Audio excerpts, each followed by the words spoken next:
जी अल्लाह को राजी करने के लिए नहीं। कुरान पाक ने मुतअद्दिद जगह कहा कि नमाज आपको इसलिए पढ़ा रहे हैं ताकि आप गंदी बातें करनी छोड़ दे, आप अच्छी बातें करें। नमाज इसलिए पढ़ा रहे हैं ताकि आप यतीम के मुंह में लुकमा डालें। नमाज इसलिए पढ़ा रहे हैं ताकि पड़ोसी से आपके ताल्लुकात अच्छे रहें। नमाज ही तो है जो आपको बुराइयों से हटा के अच्छाई की तरफ ले जाएगी। इसलिए नमाज के ऊपर ज्यादा जोर लगाते हैं, क्योंकि ये वो जरिया है जो आपको एक बेहतरीन इंसान बनाएगा। मेरे वालिद शेर इस्लाम मौलाना हबीबुर रहमान लुधियानवी रहमतुल्लाह अलैह, उनसे हम लोग पूछा करते थे कि हजरत अगर नमाज पढ़ने के बावजूद गुनाह ना छूटे तो क्या करें? तो हजरत फरमाया करते थे कि और अच्छी तरह नमाज पढ़ो, इतनी अच्छी तरह नमाज पढ़ो कि जब तुम्हारी नमाज तुम्हारे गुनाहों के रास्ते में रुकावट पैदा कर दे तो समझ लो कि अब ये नमाज कबूल होने लग पड़ी। तो दुआ कीजिए कि अल्लाह करीम रमजानुल मुबारक के जितनी बरक़ात हैं, जितने फजाइल रमजानुल मुबारक में मुसलमानों को हासिल हुए हैं, जितनी बरकतें रमजान की पूरी दुनिया के इंसानों पर उतरी हैं, और जो कुछ अल्लाह वालों ने रमजानुल मुबारक में रोजे रख के जो कुछ अजर हासिल किया है और जो वादे अपने रब के साथ किए हैं, अल्लाह करीम हमको उसके ऊपर अमल करने की तौफीक अता फरमाए। अब रही बात वक्फ बोर्ड की। किसी शायर ने कहा है कि तू इधर उधर की न बात कर, ये बता कि काफिला क्यों लुटा। तू इधर उधर की ना बात कर, ये बता कि काफिला क्यों लुटा। मुझे राहजनों से गिला नहीं, तेरी रहबरी का सवाल है। कल कुछ मेहमान आए तो उनमें एक नौजवान था, वो मुझे कहने लगा मौलाना साहब वो लड़कियां हमारे यहाँ बड़ी मुर्तद हो रही। तो मैंने कहा कमबख्तो तुम्हारी वजह से तो हो रही। हजरत आप नाराज हो रहे? मैं नाराज नहीं हो रहा, तुम ही तो कहते हो कि कुरैशियों को लड़की देंगे, अंसारियों को देंगे, पठान को देंगे, और जो शादी करेगा तो 4 चक्के लेके आएगा। ये बदबख्ती तुमने तो फैला रखी है, ये पड़ोसियों ने या गैर मुस्लिमों ने कर रखा है। रिश्तों में ये रुकावट किसने खड़ी की? वक्फ बोर्ड जो मर्जी कानून पार्लियामेंट बनाए। अरे जिन्होंने अपने लोगों को पार्लियामेंट में भेजना ही नहीं है और जिनको भेज रखा है, जिनको अपना लीडर बनाया, जिन मौलवियों को, जिन लीडरों को, उनमें से तो किसी ने इस्तीफा ही नहीं दिया। उनमें से तो कोई इस्तीफा दिया ही नहीं किसी ने। वो तो कह रहे जी धरना लगाए। धरना लगाओ, धरने लगाने से क्या होगा? तुम ये क्यों नहीं कहते कि अपने लोगों को जिता के पार्लियामेंट में भेजो जो तुम्हारी बात करें हुकूमत के साथ बैठ के। उल्टा रास्ता बता रहे।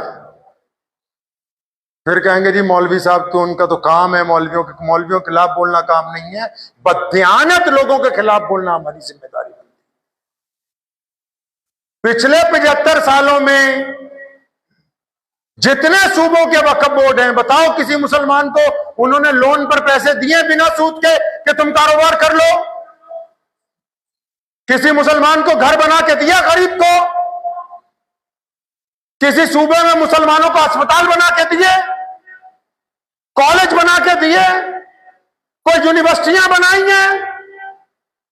अरबों रुपए की वक्फ की जायदाद खुद खा गए। अब कह रहे जी मुसलमानों को कि तुम धरना लगाओ। धरना गरीब मुसलमान लगाएं, 5 स्टार होटलों में ये ठहरे। कानून की पेचीदगियां उनको समझाओ जिनका किया कुछ नहीं 70 साल में।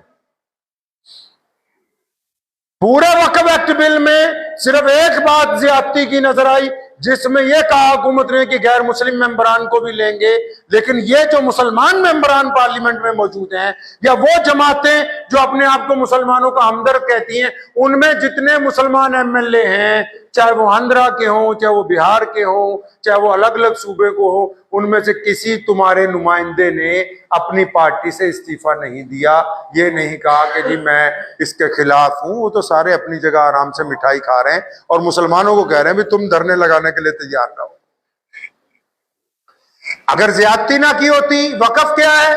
वक्फ का मालिक वक्फ बोर्ड नहीं है। सरकार को भी कहना चाहता हूं, वक्फ बोर्ड मालिक नहीं है, हुकूमत मालिक नहीं है।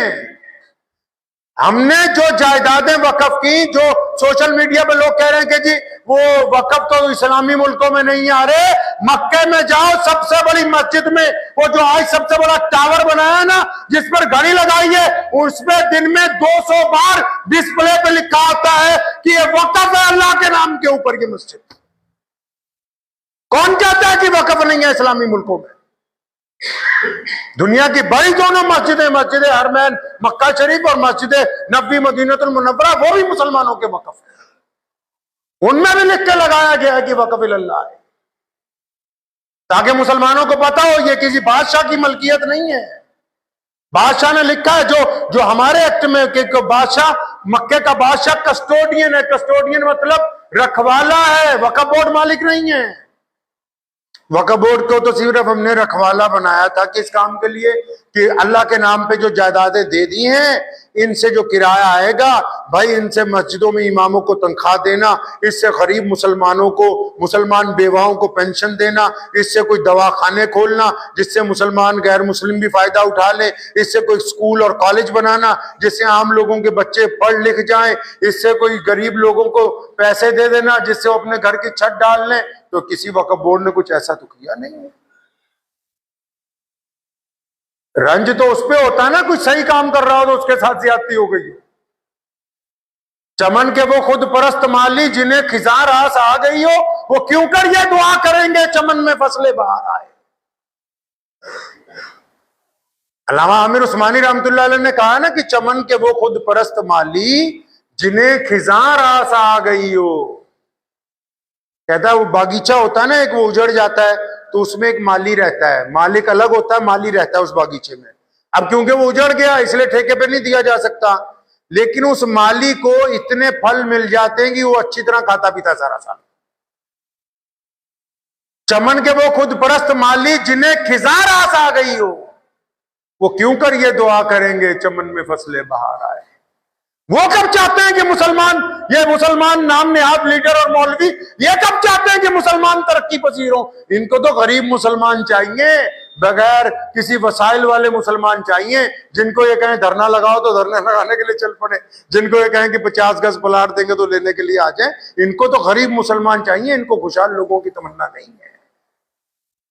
इसी को कहा आमिर उस्मानी ने कि चमन के वो खुद परस्त माली जिन्हें खिजा रास आ गई हो, वो क्यों कर ये दुआ करेंगे चमन में फसलें बाहर आए।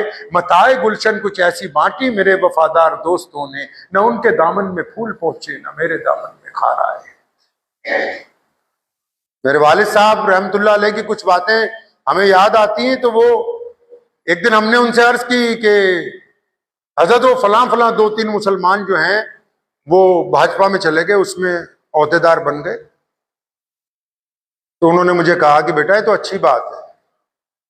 तो मैं कहा अच्छा जी, तो क्या अच्छी बात है कि जब कभी ये हुकूमत में आएंगे तो ये मुसलमानों की बातें हुकूमत के सामने रखें, ये मुसलमानों के जज्बात की तर्जुमानी करेंगे। जब कभी इनको मौका मिलेगा तो ये मुसलमानों के, लेकिन यहां जो उसमें शामिल है वो भी मुसलमानों की तर्जुमानी ना कर सके, वो भी हुकूमत को ना बता सके भी हमारी जरूरतें क्या हैं, हम क्या चाहते हैं।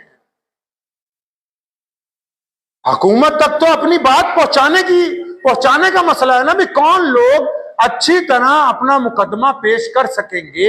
आपने अच्छे वकील ही नहीं बनाए। मिसाल के तौर पे जब चुनाव आया, आपने कहा कि हम तो अपनी बरादरी के नाम के ऊपर खड़े होंगे, हम तो सिर्फ अपने मसलक वालों को देखेंगे। तो फिर जब आप हैं ही अपनी बरादरी के ऊपर कारबंद, तो मैं ही नहीं समझता कि आप किसी और की बुराई करने लगे, जबकि आप अपनी खामियां खुद दूर करने के लिए तैयार नहीं है। तो इसलिए ये मशवरा देता हूं मुसलमानों को कि किसी के बहकावे में आके कोई गलत कदम मत उठाना।